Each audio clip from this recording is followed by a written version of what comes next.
Everyone, welcome back to another video. कैसे हैं आप लोग? I hope you all are doing great और मैं भी बिल्कुल ठीक हूँ, एकदम बढ़िया। सो दोस्तों, आज हम वीडियो देखने जा रहे हैं एमका से रिलेटेड न्यूज आई है, जिसमें एमका की जो कंपनी है वो बेसिकली वो कोलैब करना चाह रहे हैं विद फॉरेनर कंट्रीज। सो चलते हैं, देख लेते हैं कि भाई ऐसी क्या जरूरत पड़ गई जिसपे जो है वो इतनी बड़ी खबर निकल कर आ रही है। और दूसरा, वीडियो स्टार्ट करने से पहले 26/11 जो कि इंसिडेंट हुआ था और आज 26/11 है, जो कि बहुत ही अफसोस का दिन है। और जाहिर सी बात है, जिनके ऊपर ये वक्त गुजरा है वो उन लोगों के लिए तो ये एक क़यामत से बढ़कर तो नहीं हो सकता, मतलब क़यामत से बढ़कर ही है डेफिनेटली उन लोगों के ऊपर जो क़यामत उस दिन गुजरी है। तो उसके लिए बहुत बहुत मतलब कि अफसोस होता है और दिल भी दुखता है, लेकिन क्या कर सकते हैं। लेकिन ये कि दुआ करेंगे उनके लिए, उनके घर वालों के लिए कि उनको सब्र मिले और जो है इन जख्मों को घाव जो है ये भर सकें। तो जल्दी से चलते हैं वीडियो की तरफ। हिंदी नॉलेज शो का ये वीडियो है, ओरिजिनल वीडियो का लिंक आपको मिल जाएगा नीचे डिस्क्रिप्शन में, सो आप वहां से देख सकते हैं। मेरे चैनल पर न्यू है तो जल्दी से सब्सक्राइब कर लें, बेल आइकन को ऑल नोटिफिकेशन पे प्रेस कर लें ताकि सारे वीडियोस आपको मिलते रहे। सो दोस्तों, चलते हैं वीडियो की तरफ और रिएक्ट कर लेते हैं। So let's start the video. नमस्कार दोस्तों, स्वागत है आपका हिंदी नॉलेज शो में। तो दोस्तों, भारत के एमका लड़ाकू विमान पर एक बहुत बड़ी खबर आई है और ये खबर किसी न्यूज चैनल या किसी न्यूज वेबसाइट ने नहीं दी है।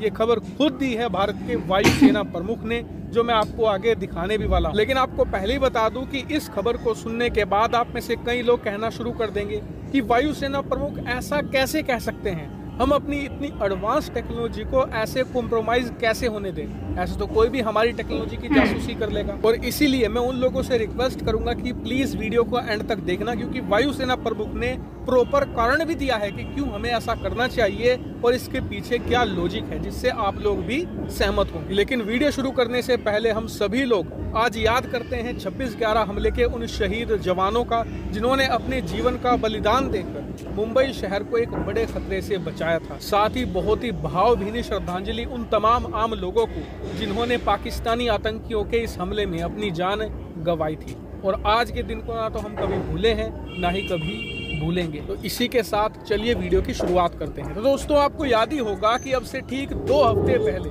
मैंने एमका पर आपको एक बड़ी खबर दी थी। खबर ये थी कि भारत के बहुत सारे ऑफिशियल्स ऐसा चाहते हैं कि एमका लड़ाकू विमान में विदेशी कंपनियों के साथ कोलैबोरेशन किया जाए। और इसके पीछे मकसद ये बताया जा रहा था कि एमका लड़ाकू विमान में अगर हम विदेशी कंपनियों के साथ कोलैबोरेशन करेंगे तो हम इसे जल्द से जल्द बनाकर तैयार कर लेंगे और उसके बाद भारी संख्या में इनका निर्माण करके अपनी वायुसेना में भी शामिल कर लेंगे। और इस खबर पर आप में से आधे लोग कह रहे थे कि बिल्कुल हमें कोलैबोरेशन करना चाहिए तमाम विदेशी कंपनियों के साथ। कई लोग इस बात पर सहमत थे कि जी नहीं, हमें विदेशी कंपनियों को एमका में नहीं लाना चाहिए, क्योंकि इससे हमारी टेक्नोलॉजी की जासूसी हो सकती है, उसे लीक किया जा सकता है और इसे कॉम्प्रोमाइज भी किया जा सकता है। और आप जानते ही हैं कि ये बहुत खतरनाक होगा, क्योंकि अगर भारत को एक सुपर पावर बनना है, खास करके एक मिलिट्री सुपर पावर बनना है, तो एमका लड़ाकू विमान के बिना ये संभव है ही नहीं। और इसीलिए बहुत से लोग नहीं चाहते थे कि इसमें विदेशी कंपनियों का कोलैबोरेशन हो।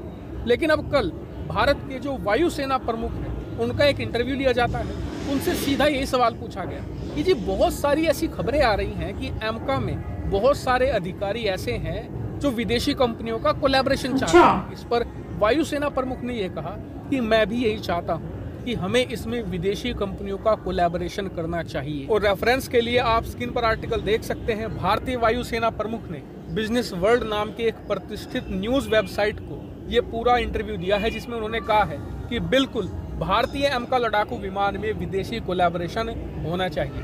लेकिन इसके पीछे उन्होंने ठोस कारण भी दिए हैं।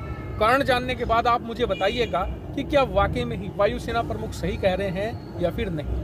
दरअसल वायुसेना प्रमुख ने ये कहा है कि एमका लड़ाकू विमान में जो इंजन है वो हम अमेरिका से ले रहे हैं अभी, लेकिन इंजन को छोड़कर बाकी जितनी भी टेक्नोलॉजी है वो सारी भारतीय कंपनियां ही तैयार कर रही हैं। और ये अमेरिका से ले रहे हैं। एक नया एक्सपीरियंस है, क्योंकि आज तक किसी भी भारतीय कंपनी ने इस लेवल की टेक्नोलॉजी का निर्माण नहीं किया है।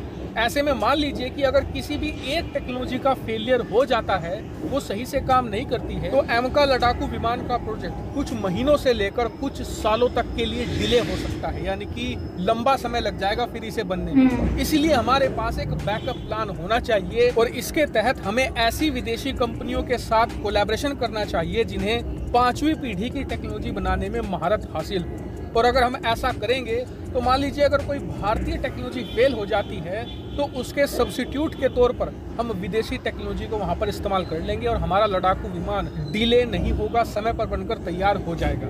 और जो भारतीय वायुसेना प्रमुख की बात अभी भी नहीं समझे, मैं आपको बता दूं कि वो ये बात इसलिए कह रहे हैं क्योंकि उनका एक्सपीरियंस अच्छा नहीं रहा है। वो कैसे, मैं आपको बताता हूँ। दरअसल जब भारत ने अपना खुद का पहला लड़ाकू विमान तेजस बनाना शुरू किया था तो ये बात कही गई थी कि चाहे कुछ भी हो जाए लेकिन तेजस लड़ाकू विमान को हम 100% भारतीय ही बनाएंगे, ये पूर्ण रूप से स्वदेशी लड़ाकू विमान होगा। अब भारतीय कंपनियों ने खूब कोशिश करी, 10-15 साल तक वो लगे रहे, लेकिन 20 सालों में भी उनसे एक स्वदेशी लड़ाकू विमान तैयार नहीं हुआ। अंत में थक हार कर हमने विदेशी कोलैबोरेशन का ही सहारा लिया, इजराइल से रडार लिया, अमेरिका से इंजन लिया, इसके अलावा दुनिया के अलग अलग देशों से हमने अलग अलग टेक्नोलॉजी को लेकर तेजस को बनाया। और जब तेजस बनकर तैयार हुआ तो इसमें 55% भारतीय इक्विपमेंट थे और 45% इसमें विदेशी चीजें लगी हुई थी, यानी कि अंत में हमने सेमी इंडियन हथियार ही बनाकर तैयार किया। और फिर बाद में धीरे धीरे करके भारत ने इसमें विदेशी उपकरण की जगह अपने उपकरण लगाने शुरू कर दिए और आज स्थिति ये है कि तेजस 75% भारतीय हो चुका है और आने वाले कुछ सालों में ये 100% भारतीय हो जाएगा। लेकिन इस पूरे खेल में 100% भारतीय बनाने के चक्कर में हमारा तेजस लड़ाकू विमान 30 साल लेट बना है। जी हाँ, 3 दशक बीत गए जब जाकर तैयार हुआ तेजस लड़ाकू विमान। यही चीज एमका के साथ ना हो, ये भारतीय वायुसेना प्रमुख चाहते हैं। उनकी मांग ये है कि एमका जल्द से जल्द बनकर तैयार हो जाए, चाहे इसमें विदेशी मदद क्यों ना लेना पड़े, लेकिन इसे जल्द बनाया जाए। जब हम एक बार इसे बनाकर तैयार कर लेंगे, सेना में कुछ संख्या में शामिल कर लेंगे, उसके बाद धीरे धीरे विदेशी उपकरण हटाते रहेंगे और भारतीय उपकरण इसमें लगाते रहेंगे। क्योंकि अगर हमने एमका के मामले में भी तेजस वाला काम कर दिया, यानी कि हम हठधर्मी हो गए कि जी ना इसे तो हम भारतीय ही बनाएंगे चाहे 50 साल हो जाए, तो फिर एमका 2040-2050 तक तैयार होगा। तब तक तो 7वीं-8वीं पीढ़ी आ जाएगी लड़ाकू विमानों की। इसीलिए वायुसेना प्रमुख कह रहे हैं कि हमें विदेशी कोलैबोरेशन का सहारा लेना चाहिए एज अ बैकअप। हालांकि वायुसेना प्रमुख और इस पूरे केस के बारे में मैंने आपको डिटेल से बता दिया है। अब आप अपना वर्डिक्ट मुझे। तो दोस्तों यहाँ पे हमारा वीडियो होता है एंड, और आपने देखा कि यहाँ पर डिस्कशन की गई है रिगार्डिंग एमका। एमका कहते हैं कि 30 इयर्स से जो है पहले भी इसी तरह से हुआ कि 100% मेड इन इंडिया बनाते बनाते जो है वो 30 इयर्स में जाके कहीं वो बना। जो है वो अगर अभी भी अगर ये वेट करते हैं तो उसमें बहुत ज्यादा टाइम लग जाएगा, जिसकी वजह से भारतीय सेना जो है वो कहती है कि अगर इसमें हमें विदेशी हेल्प लेनी है तो हम ले सकते हैं, क्योंकि हमें लेट नहीं करना है, जल्द से जल्द एमका को रेडी करना है। तो अगर देखो वैसे तो भारतीय जो डीआरडीओ है या फिर इंजीनियर्स वगैरह जितने भी हैं जो एमका के अंदर काम कर रहे हैं, तो मैं समझती हूँ कि वो लोग बहुत ज्यादा टैलेंटेड हैं और उनमें इतनी एबिलिटी है, वो कैपेबल हैं कि वो ये सब कुछ कर सकते हैं। लेकिन उसके साथ यार अगर देखो तो कुछ चीजों में हेल्प लेनी अगर पड़ती है और वो जल्दी काम हो जाता है तो मुझे लगता है कि इसमें कोई बुराई नहीं है। और बिल्कुल जो भारतीय जो सेना है उन्होंने जो फैसला किया है, आई थिंक ये बहुत बहुत अच्छा है और इसी से भारत को फायदा भी होगा और एमका जल्दी से जल्दी बन जाएगा, जिससे जो है वो काफी हेल्प मिल जाएगी।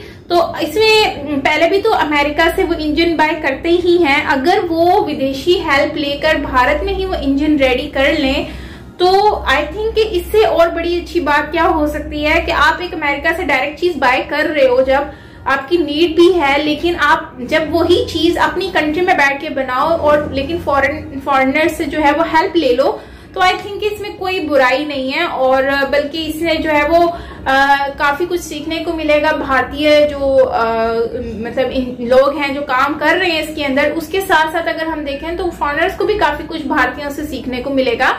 तो कोलैब करके आई थिंक कि काफी फ्यूचर में फायदा होगा और टाइम भी काफी कम स्पेंड हो जाएगा और इससे भारत को बहुत ज्यादा फायदा होगा। और आई थिंक इससे बेहतरीन और कोई ऑप्शन नहीं है। तो मुझे लगता है कि भारत को इससे बिल्कुल इसमें कोई दिक्कत नहीं होनी चाहिए किसी को भी, और आई थिंक होगी भी नहीं, क्योंकि सारे समझते हैं कि कंट्री के अकॉर्डिंगली क्या चीज बेहतर है और क्या चीज खराब है। तो बाकी ओवरऑल गाइस आप लोग क्या कहेंगे कमेंट सेक्शन में बताइएगा। बाकी 26/11 के ऊपर श्रद्धांजलि, भाई श्रद्धांजलि कहते हैं ना वो, मतलब अफसोस कंडोलेंस को कहते हैं। खैर दुख हुआ, जो भी है वक्त गुजर गया, लेकिन घाव नहीं भरते इतनी जल्दी, लेकिन क्या कर सकते हैं, दुआ कर सकते हैं। बाकी आप क्या कहते हैं कमेंट में बताएं। मिलते हैं नेक्स्ट वीडियो के साथ। अपना बहुत सारा आप लोग ख्याल रखिएगा। Till then take care, bye bye.